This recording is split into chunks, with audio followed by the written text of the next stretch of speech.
والسلام على أشرف الأنبياء والمرسلين خاتم النبيين قائد الغر المحجلين وسيلتنا في الدارين إلى الله رب العالمين سيدنا ومولانا محمد وعلى آله وأصحابه أجمعين ومن تبعهم بإحسان إلى يوم الدين.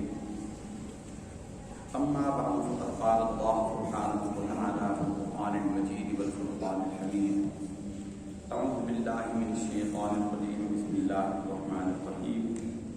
إن الله وملائكته يصلون على النبي يا أيها الذين آمنوا صلوا عليه وسلموا تسليما. اللهم صل على سيدنا محمد وعلى آل سيدنا ومولانا محمد بعدد مئة ألف مبارك عليه. وعن أنس رضي الله تعالى عنه قال قال رسول الله صلى الله عليه وسلم: ثلاث من أصل الإيمان الكف عمن قال لا إله إلا الله لا تكفر بذنب ولا تخرجه من الإسلام بعمل والجهاد ما يبعثني الله إلى أن يقاتل آخر هذه الأمة الدجال لا يقتله جور جائر ولا عدل عادل والإيمان بلا قدار. رواه أبو داود. وعن أبي هريرة رضي الله تعالى عنه قال قال رسول الله صلى الله عليه وسلم: إذا زاد الزاني العبد خرج منه الإيمان فكان فوق رأسه كالظلة فإذا خرج من ذلك العمل رجع إليه الإيمان. رواه الترمذي وأبو داود. مشکاۃ شریف کے باب کبائر اور علامات النفاق سے فصل ثانی کی دو حدیثیں ہم نے تلاوت کی ہیں. پہلی حدیث حضرت انس بن مالک رضی اللہ تعالیٰ عنہ سے روایت ہے. فرماتے ہیں فرمایا رسول اللہ صلی اللہ علیہ وسلم نے تین چیزیں وہ ہیں جو اصل ایمان سے ہیں. اس سے اپنی زبان کو روک رکھنا چاہیے جو یہ کہے کہ لا الہ الا اللہ یعنی کلمہ اسلام پڑھتا ہو. لا تکفر بذنب، اس کی تکفیر نہ کرو اس کے گناہ کے سبب سے. سرکار دو عالم صلی اللہ علیہ وسلم نے احادیث میں جہاں لا الہ الا اللہ کا ذکر کیا ہے وہاں لا الہ الا اللہ سے مراد پورا کلمہ طیبہ ہے، یعنی لا الہ الا اللہ محمد رسول اللہ. اس لیے کہ لا الہ الا اللہ اس کا عنوان ہے. اب اگر کوئی شخص ساری زندگی لا الہ الا اللہ پڑھتا رہے اور محمد رسول اللہ نہ پڑھے تو مسلمان نہیں ہوگا. اس لیے محمد رسول اللہ پڑھنا ہے. کہ لا الہ الا اللہ تک حضور نے کیوں اتفاق فرمایا ہے؟ بہت ساری حدیث میں آپ ایسا سماعت کریں گے. اس کی ہم وضاحت کر چکے ہیں کہ یہ عنوان ہے کلمہ طیبہ کا. یہ پورا جملہ جو ہے نا لا الہ الا اللہ، اس میں اگر ذرا سی کمی کرتے ہیں تو بالکل بلکہ کئی دفعہ تو کلمہ کفر بن جاتا ہے. اس لیے پورا یعنی اس پورے کلمے کو ذکر کر کے پورا کلمہ طیبہ مراد کیا جاتا ہے. جیسے کہا جاتا ہے کہ نماز میں سورہ الحمد پڑھنا یا الحمد سے لے کر والناس تک پڑھنا یہ پورا قرآن ہے. تو الحمد سے مراد صرف الحمد پڑھنا ہی نہیں ہے بلکہ الحمد سے مراد الحمدللہ رب العالمین سے لے کر والضالین تک پوری سورت مراد ہوتی ہے. الحمد اس کا عنوان ہے. الحمد چونکہ جملہ کامل ہے، مکمل ہے، خوبیوں والا تعریف سب تعریف ہے، تو اس لیے اس سے بات سمجھ میں آ جاتی ہے. اگر لا الہ الا اللہ کے جو زندگی کیے جائیں اگر صرف کہا جائے لا تو اس کا مطلب ہے نہیں، بیکار جملہ ہے، بھی کس چیز سے نہیں. لا الہ کہا جائے کہ کوئی معبود نہیں ہے، یہ بھی غلط ہے، خلاف واقع بھی ہے اور کفر بھی ہے کہ معبود تو ہے دنیا میں. الا اللہ جب تک نہ کہا جائے، اچھا اللہ کہا کہ چھوڑ دیا جائے کہ کوئی معبود نہیں سوائے، تو عبث ہے، لغو ہے، کلمہ بیکار ہے، نامکمل ہے، ناقص ہے. الا اللہ اللہ جب تک نہ جوڑا جائے گا کلمہ طیبہ کا جزء اول مکمل نہیں ہوگا. اس لیے احادیث میں یہ کہا گیا ہے کہ جو کلمہ طیبہ لا الہ الا اللہ محمد رسول اللہ پڑھنے والا ہو اس کے گناہوں کے سبب سے اس کی تکفیر نہ کی جائے، اسے کافر نہ کہا جائے. یاد رہے کہ یہ کلمہ اسلام کہلاتا ہے. اس کو پڑھ کر بندہ دائرہ اسلام میں داخل ہوتا ہے. اور اس کے بعد ضروریات دینیہ کا جو انکار کرنا یہ ایک جامع جملہ ہے. ضروریات دینیہ میں سے کسی کا انکار کرنے والا اگرچہ کلمہ طیبہ پڑھنے والا ہو وہ بھی کافر ہوگا. یہ جیسے جیسے زمانے کے اندر فتنے بڑھتے چلے گئے اس اعتبار سے اسلام اور ایمان کی تعریفیں حدیث طیبہ کی روشنی میں ہوتا چلا گیا، اس کی تعریفیں بڑھتی چلی گئی۔ جیسے آپ جانتے ہیں کہ قادیانی حضرات جو ہیں وہ کلمہ طیبہ پورا پڑھتے ہیں، لا الہ الا اللہ محمد رسول اللہ، وہ پورا پڑھتے ہیں، ان کی عبادت گاہوں کی پیشانی پر لکھا ہوا ہوتا ہے، لیکن وہ کافر ہیں۔ کیوں؟ اس لیے کہ انہوں نے ضرورت دینیہ میں سے ایک کا انکار کیا، اور وہ ضرورت دینیہ ہے نبی کریم صلی اللہ علیہ وسلم کے ختم نبوت کو ماننا۔ ختم نبوت کے بابت ہم وضاحت کر چکے ہیں کہ یہ تمام شعائر اسلام کی، تمام شعائر اسلامیہ کی چار دیواری ہے، یعنی اگر تمام ارکان اسلام کو، تمام ارکان عبادات اور عقائد اسلامیہ کو ایک عمارت بنایا جائے تو ختم نبوت کا عقیدہ اس کی چار دیواری ہے۔ اگر چار دیواری گرا دی جائے تو عمارت محفوظ نہیں رہتی، اس میں چور ڈاکو گھس آتے ہیں، عمارت خراب ہو جاتی ہے۔ بعین ہی اگر ختم نبوت کا عقیدے میں ذرا سا شک بھی پیدا ہو جائے، پورا دین کی عمارت جو ہے وہ تباہ ہو جاتی ہے۔ اس میں ہر بندہ گھس آئے گا، وہ کہے گا کہ میں نبی ہوں اور میں بتاتا ہوں کہ نمازیں معاف ہیں۔ ایک گھس آئے گا، وہ کہے گا میں نبی ہوں اور جو ہے یہ حضور کے بعد میں حضور کو امتی نبی ہوں، لیکن روزے اللہ نے معاف کر دیے، تو پوری نسل یعنی عمارت اسلامیہ تباہ ہو جاتی ہے۔ اس لیے علماء نے ایک جملہ رکھا ہے کہ ضروریات دینیہ میں سے کسی ایک کا بھی انکار کرنا، جیسے کہ لا الہ الا اللہ محمد رسول اللہ پڑھے اور قرآن مجید کی کسی آیت پر انکار کر دے یا شک کر دے، تو اب وہ کوئی کہے کہ حضور نے تو فرمایا کہ کلمہ طیبہ پڑھنے والے کو کافر نہ کہو، اور وہ قرآن کا انکار کر رہا ہے۔ تو اس لیے علماء نے ایک جملہ وضع کیا ہے، اور وہ جملہ ہے ضروریات دینیہ کا۔ کلمہ طیبہ پڑھتا ہے، لا الہ الا اللہ محمد رسول اللہ پڑھتا ہے، اور نماز کا انکار کرتا ہے کہ میں نماز ہی نہیں پڑھتا، اس میں تو نماز کا ذکر نہیں ہے۔ تو اس لیے یہ بات سمجھنی چاہیے کہ احادیث میں جہاں یہ چیز آئی ہے یہ حضور کے زمانے سے متعلق ہے۔ اس زمانے میں تو منافق بھی نماز چھوڑنے کا تصور نہیں کر سکتے تھے، اس لیے اس کا مطلب یہ نہیں ہے کہ بس کلمہ طیبہ پڑھتا رہے گا اور باقی کچھ نہ کرے تو وہ مسلمان رہے گا۔ کسی ضرورت دینیہ کا انکار کفر ہے، نماز نہ پڑھنا گناہ ہے۔ یہ اصل میں امام بخاری یہ حدیث لائے اس لیے ہیں کہ اسلام میں ایک مسلمانوں میں ایک فرقہ پیدا ہوا تھا جو فرقہ قدریہ کہلاتا تھا، اور معتزلہ کا بھی یہ عقیدہ تھا۔ وہ یہ کہتے تھے کہ گناہ جو ہے یہ انسان کو اسلام سے خارج کر دیتے ہیں، کبیرہ گناہ جو ہے یہ اسلام سے انسان کو نکال دیتے ہیں، جو کبیرہ گناہ ہے۔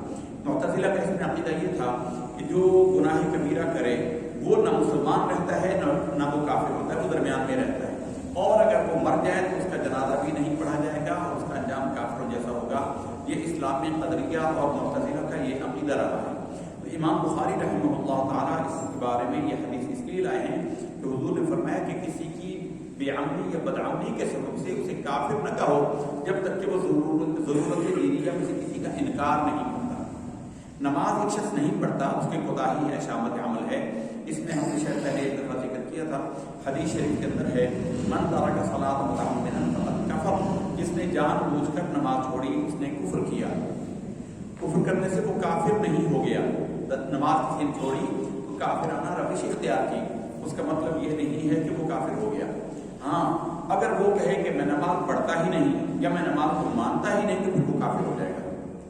کوئی شامت عمل سے کسی گناہ میں مبتلا ہے، شراب پیتا ہے، اسے کہا جائے تو وہ کہتا ہے بس کمزور ہوں، اللہ معاف کرے، غلطی ہو گئی، یہ ہو گیا، وہ مسلمان رہے گا، کبیرہ کا مرتکب رہے گا۔ لیکن وہ کہے کہ یہ مولویوں نے حرام کی ہوگی، میں نہیں مانتا اس کے حرام ہونے کو، وہ کافر ہو جائے گا۔ یہ فرق یاد رکھیے۔ تو اس لیے کسی عمل کے اندر کوتاہی ہو جانے سے انسان خارج اسلام نہیں ہو سکتا۔ نماز کے چھوڑنے پر ہم نے امام شافعی رحمۃ اللہ تعالی اور امام احمد بن حنبل کا ایک مناظرہ آپ کے سامنے بیان کیا تھا۔ امام احمد بن حنبل شاگرد ہیں امام شافعی کے، تو امام احمد بن حنبل کی فقہ میں ان کی سمجھ میں جو ان کا نماز نہ پڑھے وہ کافر ہو جاتا ہے۔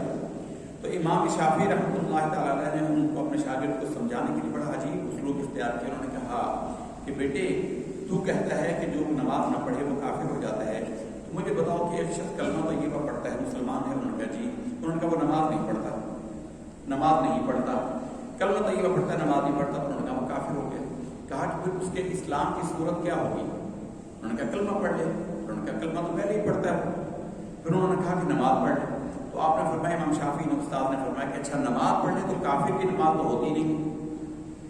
تو امام احمد بن حنبل جو ہے وہ خاموش ہو گئے۔ اس لیے دین کے مسائل میں ہر کس و ناقص کو عقل دوڑانے کی ضرورت نہیں ہوتی، بڑی سینسٹیوٹیز ہوتی ہیں، بہت ساری حساسیتیں اور نزاکتیں ہوتی ہیں، یہ سمجھنے کی اشد ضرورت ہے۔ تو سرکار دو عالم صلی اللہ علیہ وسلم کے فرمان کو کوئی لے کر کہے کہ کلمہ پڑھتا ہے اس لیے اس کو کافر نہ کہا جائے، تو یہ بات نہیں ہوتی۔ اس کے گناہوں کی سب سے اس کی تکفیر نہ کرو اور اس کو اسلام سے تو نہ نکالو۔ بعمل والجہاد ماض قد بعثنی اللہ الی ان یقاتل الی آخر هذه الامت الدجال۔ حضور نبی کریم صلی اللہ علیہ وسلم نے فرمایا کہ جب سے اللہ تعالیٰ نے مجھے قائم فرمایا، حکومت دے کر مجھے اللہ تعالیٰ نے بعثت کی میری، یعنی مجھے قائم فرمایا مدینہ طیبہ میں ریاست اسلامیہ کو، اس وقت سے جہاد ہمیشہ جاری رہے گا، جہاد قیامت تک منسوخ نہیں ہو سکتا۔ جیسا کہ قادیانی مولوی نے کہا تھا کہ جہاد جو ہے وہ اب اللہ تعالیٰ نے منسوخ کر دیا، وہی بات جو ہم نے آغاز میں کہی تھی کہ جب ختم نبوت کا انکار کر دیا جائے، نبی ہو کے داخل ہو جائے، جس حکم کو چاہے منسوخ کر دے۔ اسی نے کہا تھا کہ اللہ نے اب جہاد کو منسوخ کر دیا ہے اور انگریز کی حکومت جو ہے وہ عین اسلامی حکومت ہے، اس کے خلاف جہاد کرنا حرام ہے۔ اب جس نے نبی مانا اس کی بات ماننا اس کے لیے لازم ہو گیا۔ اس لیے ہم یہ کہتے ہیں کہ ختم نبوت کا عقیدہ اتنا مضبوط عقیدہ ہے کہ تمام عقائد اسلامیہ کی باؤنڈری وال ہے، حفاظتی دیوار ہے، اس کے اندر شگاف واقع ہو جائے تو پوری عمارت اسلامی گر جاتی ہے۔ اس نے کہا تھا سرکار دو عالم صلی اللہ علیہ وسلم نے ارشاد فرمایا کہ جہاد جب سے اللہ نے مجھے حکومت یعنی مجھے مبعوث کیا، اور یہاں مراد ہے مدینہ طیبہ میں جب اسلامی ریاست قائم ہوئی۔ جہاد کے ضمن میں یہ بات بھی اچھی طریقے سے یاد کر لی جائے کہ جہاد ہمیشہ حکومت کرواتی ہے، کوئی گروہ یا کوئی جماعت خود یہ فیصلہ نہیں کر سکتی، جیسے کہ ہمارے زمانے قریب کے اندر ہوا۔ اسی طرح اس میں ضمناً یہ بھی مسئلہ ہے کہ فاسق و فاجر حکمران ہو اور اگر وہ جہاد کے لیے پکارے تو اس کا حکم ماننا بھی واجب ہے، اس کی قیادت میں بھی جہاد ہو سکتا ہے۔ جیسا کہ حجاج بن یوسف یا دیگر ظالم بادشاہوں کے کہنے پر کافروں اور عیسائیوں کے خلاف جہاد ہوئے تو وہ جہاد اسلام ہی کہلائیں گے۔ تو سرکار دو عالم صلی اللہ علیہ وسلم نے فرمایا کہ یہاں تک کہ قتال کریں گے اس امت کے آخر تک لوگ، آخری قتال جو ہوگا، آخری جنگ ہوگی وہ دجال کے ساتھ ہوگی۔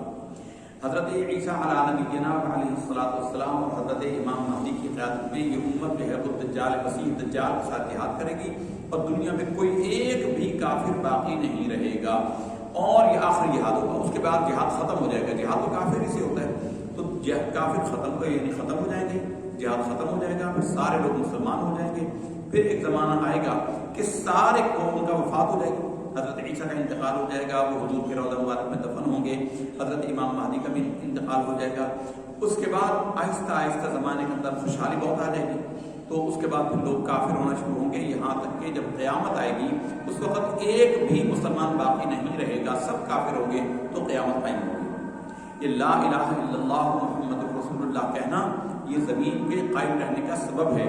حضور نبی کریم صلی اللہ علیہ وسلم نے ارشاد فرمایا کہ قیامت جب آئے گی تو وہ زمین پر ایک بھی کلمہ پڑھنے والا نہیں رہے گا، تب قیامت آئے گی۔ اس وقت دائرہ جہاد نہیں ہوگا اور اس کو کوئی باطل نہیں کر سکے گا، جہاد کو کوئی ختم نہیں کر سکے گا۔ کوئی عدل کرنے والا اس کا عدل بھی، اور ظلم کرنے والا وہ بھی اس کو جہاد کو ختم نہیں کر سکتا۔ یعنی کوئی بڑا عادل حکمران وہ کہے کہ جہاد ختم ہو گیا، جہاد ختم نہیں ہوگا، کفار کے خلاف جہاد ہمیشہ رہے گا۔ وعن ابی ہریرہ رضی اللہ تعالی عنہ قال قال رسول اللہ صلی اللہ علیہ وسلم، حضور نبی کریم صلی اللہ علیہ وسلم نے ارشاد فرمایا اذا زانی العبد، جب کوئی شخص بدکاری کرتا ہے، گناہ کرتا ہے، زنا کرتا ہے، خرج منہ الایمان، اس سے ایمان نکل جاتا ہے، ایمان نکل جاتا ہے، فکان فوق رأسہ کالظلہ، تو وہ اس کے سر کے اوپر ایسے رہتا ہے جیسے سائبان، جیسے شامیانہ اس کی چھت کے اوپر، یعنی اسلام اس کے اندر سے نکل جاتا ہے۔ فإذا خرج من ذلك العمل، پھر جب وہ اس عمل سے نکل جاتا ہے، وہ یعنی بدکاری کرنے والا گناہ کے عمل سے باہر آ جاتا ہے، رجع الیہ الایمان، تو ایمان اس کی طرف واپس آ جاتا ہے۔ یہاں ایمان سے مراد یہ ہے کہ اس کا نور ایمان، جیسے کہ پچھلے اس مضمون کی حدیث پیچھے گزر چکی ہے، اس میں زیادہ وضاحت کی گئی تھی، سرکار نے زیادہ وضاحت فرمائی تھی کہ نور ایمان یا ایمان کی روح اس کے اندر سے نکل جاتی ہے، قانوناً وہ مسلمان ہی رہتا ہے، اس کے اندر سے نور ایمان نکل جاتا ہے اور وہ معلق رہتا ہے، اور آگے کئی احادیث میں اس کی وضاحت اور بھی آئے گی انشاءاللہ۔